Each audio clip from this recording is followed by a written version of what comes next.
It's time now for your Drive of the Day presented by Avis. Our only plan is to make sure you keep yours. Scottie Scheffler largely abiding by the speed limit this week at Quail Hollow, plodding his way to the top of the leaderboard, but the world number one went pedal to the floor at the drivable 14th and did not let up from there. Scheffler from 304 yards inside 3 feet. Scottie's second eagle of the week, catapulting him into a tie for the lead only momentarily. He enters Sunday 3 clear after adding birdies at 15, 17, and 18. Back on HQ Post Round with a look at your leaderboard. Scottie Scheffler alone at the top by 3 following what tied his lowest career round at a major, a 65, the round of the day Saturday at Quail Hollow. Now the odds-on favorite at -450. Scheffler perhaps a formality with 18 to play at the second major of the season. Back with Rick Gehman and Patrick McDonald, fellas. Scottie, obviously the inside track here at his first non-Masters major. Still working on the range behind you there. Cart and horse never miss a line. How would that elevate the already Hall of Fame-bound 20-something-year-old Rick in your eyes? Well, there's the first few are always huge increments, right? You get your first major championship, that gets you into elite company. You validate it with your second major championship. You've already shortened the list significantly. A third, especially at across 2 different major championships, is something that the list gets very, very short.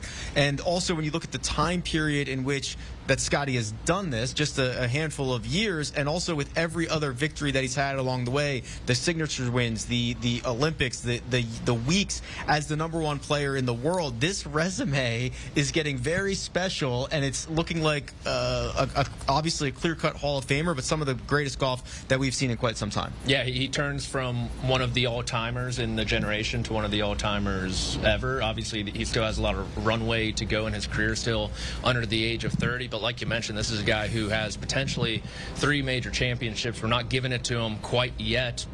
I am. 2. Okay, well, you can give it to him. Some disrespect to Alex Noren there, the Swede. They won't like you too much over there tonight. But 2 Players' Championships, the first one to go back-to-back there, an Olympic gold medal, which should appreciate over time. We saw how important that is going to get moving into the future. All the signature wins, 2 Masters victories. And I think for Scheffler, it really turns him from just potentially the best player of this generation for the American side, right? He elevates himself closer to Brooks Koepka. He has more of a well-rounded resume than Brooks Koepka. Brooks obviously has 5, and I wouldn't be shocked, even though he doesn't have 3 yet, if Scheffler surpasses him one day. It's a true it ain't over till it's over here on the PGA Tour, here at the PGA Championship, at a major. Crazy things have happened in the past, but this would be almost unthinkable. But the Green Mile does underline maybe what we can expect. It's wreaked havoc throughout this week, guys. How does that sort of outline your expectation, Rick, for our final hour of play on Sunday? Does it only further amplify Scheffler's advantage? Yes, probably, yeah. But I can lay out a scenario in which, you know, one bad swing, one bad bounce, you're staring double in the face. I mean, we can go backwards here. 18 in particular has piled up doubles this week, and players of all caliber have found a way to do just that.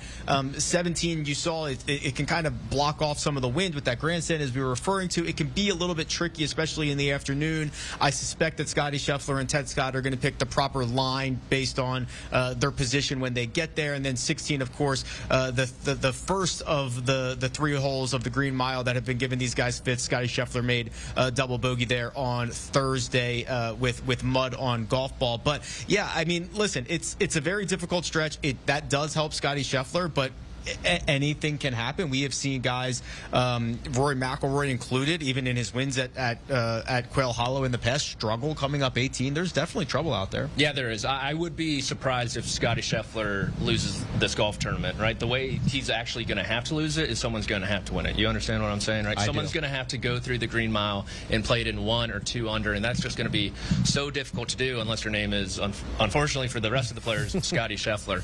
And you look at where the misses are required on that a 3-hole stretch, it's all to the right.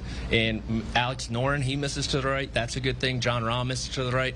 That's a good thing. Scheffler isn't going to make a big number. He might card a bogey or two down the stretch, but he's not going to really give this thing away. So that means someone else is going to have to go out there and get it potentially 16 through 18, and that's just very difficult to do. Well, Rick Gehman has already offered his pick twice, I believe, if I'm keeping track here. So maybe let's use our time more wisely. Patrick, I would like an official pick from you, but also I want your point of view on this. Scottie Scheffler, his last 5 54-hole leads, he's converted them successfully. It's not Tiger-like in his career percentage, but it is eking towards that sort of number.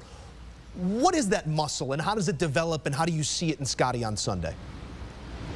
Yeah, I've mentioned it in the past where I really haven't seen a player be able to stay in the moment as well as Scottie Scheffler. He never gets too far ahead of himself. He seems to care about golf the exact right amount, right? He has so much going on with his family and his kid where it really levels himself outside the golf course. And then once he gets inside, he's able to flip that switch so effectively and just stay in the moment. And so I guess you could count him 5 in a row. The fourth, one of them's the Tour Championship. I don't know if we want to go there, but it's really just his ability to go one shot at a time, which is so difficult to do as you get closer and closer to the finish line.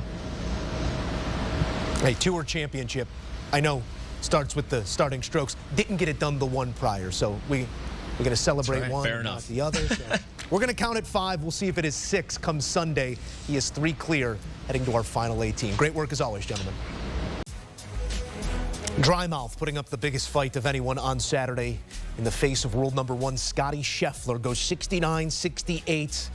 And the round of the day on Saturday, 65, matching his lowest at a major as he tries to capture an elusive Wanamaker on Sunday. Was a runner-up in 23, found himself in handcuffs in 24, but clear of the field here in 25. 3 shots, the difference. Scottie Scheffler, can they catch him? More to come here on HQ Post Round. Full highlights, including Scottie's sprint to the finish. That's next on CBS Sports HQ.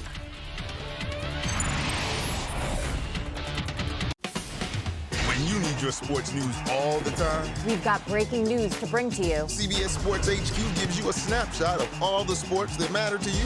Big news coming out of the NFL. A lot of movement in the rankings this week. With highlights What a finish at the final round of play. and in-depth analysis. Can they three-peat? Tony Romo joins the conversation. What can you say about this game? When you need your sports in a snap, We're bringing you that breaking news right here on HQ. find it on CBS Sports HQ. Streaming free anywhere you are.